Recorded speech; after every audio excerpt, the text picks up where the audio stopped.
On today's That Park Place Daily Countdown, Bob Iger and Elon Musk have a battle of words in their own signature styles. Gary Beekler has lots of thoughts about the new Doctor Who special. The Muppets get canceled again. Christopher Nolan murders our dreams, and Six Flags decides to add $1 to the price of every purchase. All that and more on today's That Park Place. Hello, everybody. Welcome. This is Jonas J. Campbell from That Park Place, and with me, as always, is Vash Guy. Vash, it's Paychex Eve for a lot of people. You got any big plans for your end of the month spending here? Hey, you know what? Black Friday just took place, so I might be getting into a little bit of that now with taking advantage of some of those deals that are still going on. So that should be a lot of fun. That's right. I didn't get what I wanted on Cyber Monday. And I always like, after all of those Black Fridays and Cyber Mondays, seeing the things that were left, you get them at an even deeper discount because they didn't quite move as many as they want. That's where the real holidays begin. They're on the clearance rack. But you know what's not in the clearance racks? All of our contributors here at That Park Place who are covering entertainment, streaming, theme parks, and video games. So let's get to them for all the news that should be fun. Number 1. Jonas Campbell here. We had an interesting incident yesterday. Bob Iger and Elon Musk were both at the New York Times Dealbook Summit yesterday, and Andrew Ross Sorkin from the New York Times and also CNBC got to interview Bob Iger for about 40 minutes. While we'll probably be doing larger analysis of that interview on this channel, obviously yesterday's video we commented on the fact that Bob Iger didn't answer any questions. He made up for it today by Andrew Ross Sorkin pretty much grilling him on everything I would want to ask. For the interesting thing that I want to point out, when Elon Musk got on the stage, he was asked about Disney pausing ad spend on Twitter, also known as X, and he had some choice words for Bob Iger that I won't repeat here because we like to keep this channel family friendly, unlike Elon Musk and the Disney company. To paraphrase the quote, Elon Musk seems to view the threat of pausing advertising revenue on X as some form of blackmail in order to bring him in line. And he seemed to point out the ridiculousness of trying to go after a man who's worth $250 billion over some cash. Now, I'm obviously being very generous because he said it in about as definitive a way as you can say, and obviously not the most advertiser-friendly way to put it. But what are your thoughts on that interaction in particular? Was Elon Musk in the right? Was Bob Iger in the right? Were they both kind of wrong? Let us know your thoughts in the comments down below. Number 2. Hello, this is John Trent. I'm the editor-in-chief at ThatParkPlace.com. Today, I got a story about a pop culture expert providing his analysis on why Doctor Who was murdered by The Message. That pop culture expert is Gary Beekler, who hosts the YouTube channel Nerdrotic. He posted this video up on YouTube earlier this week, titled Doctor Who is Dead, Murdered by The Message. He recapped recent Doctor Who history that saw the show's viewership ratings as well as its audience review scores plummet.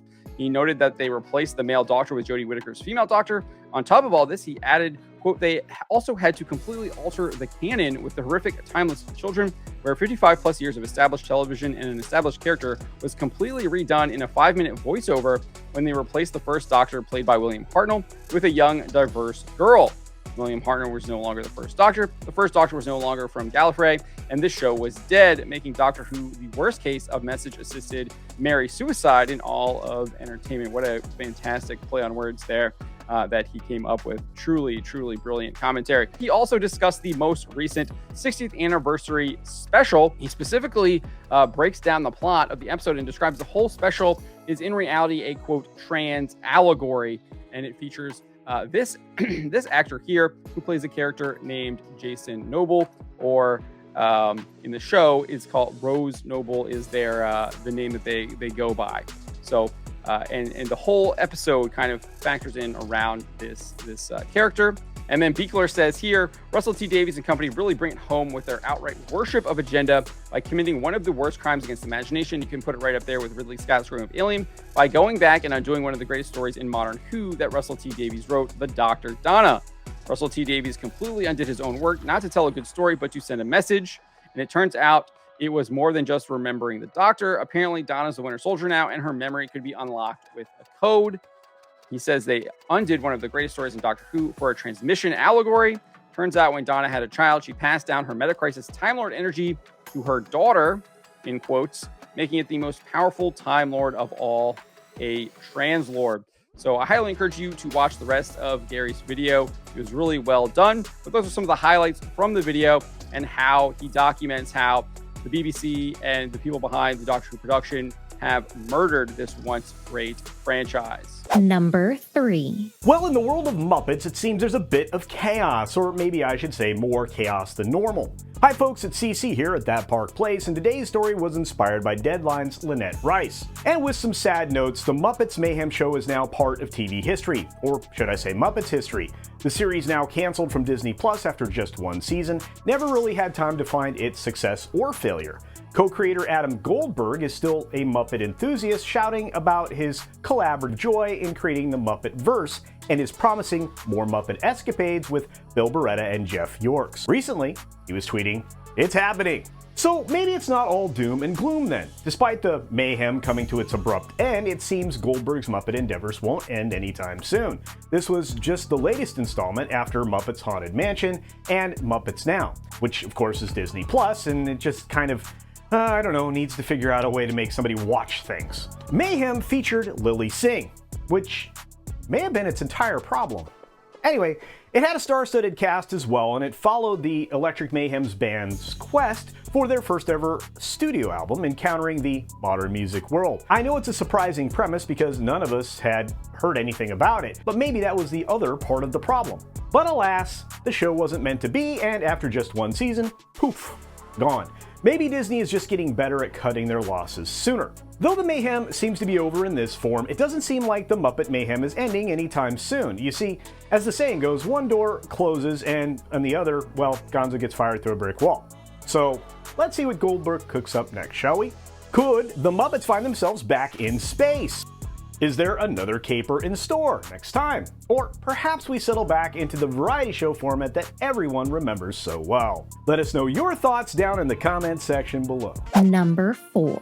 Hi everybody, Tommy Tables here. Now you might remember back in October there were a number of rumors that hit the web about the James Bond franchise and how Christopher Nolan of Oppenheimer fame was tapped to direct the next couple of films.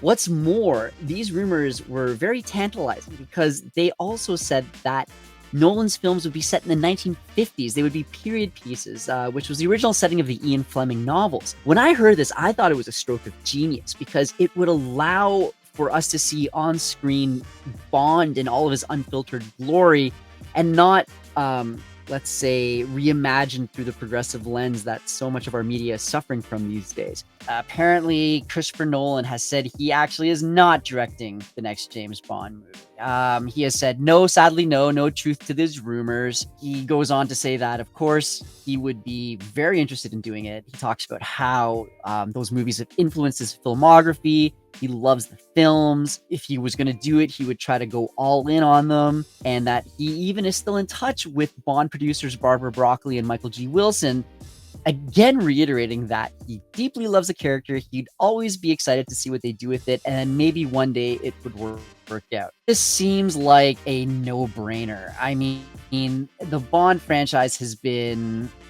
limping along. I think, frankly, Daniel Craig's portrayal of Bond, especially in the last movie, was nothing to sort of really write home about. To re-inject some energy and some passion into this franchise, like Christopher Nolan is basically offering himself up on a silver platter. You would be crazy to say no.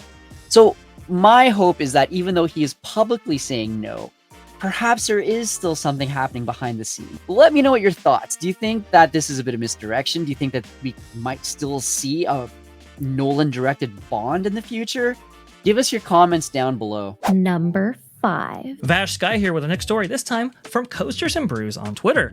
Well, look at Six Flags taking a piece out of C's, I believe SeaWorld, book. Instead of 5%, it's a flat 99 cents per transaction. You can see right here, 99 cent surcharge applied due to increased labor and supply costs. This is not a great move by Six Flags, and it is particularly alarming because, well, Cedar Fair just announced that they were merging with them. So if we're seeing this here, which apparently this is taken from Six Flags Great America, we already have reports coming out of Six Flags over Georgia. You can see right here, Scummy move by Six Flags Over Georgia to add a surcharge to all orders. The chain and this park have been doing so much right lately, but this isn't it.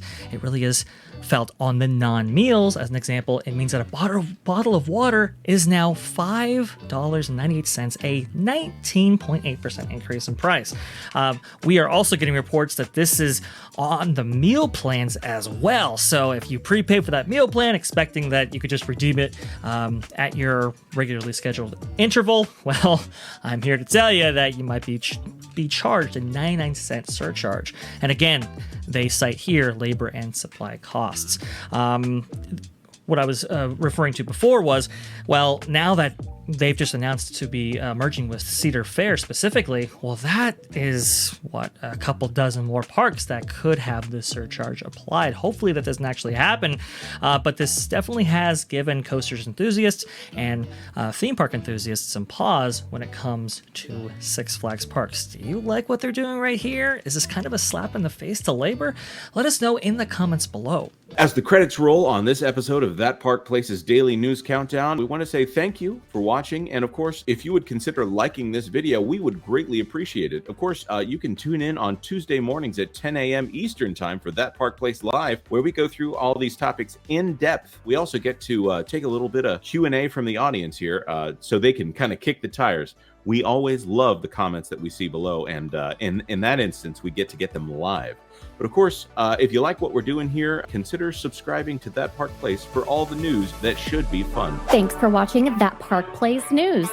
For more information, consider checking out www.thatparkplace.com. And don't forget to subscribe, share, like, and send this out on your favorite social media accounts.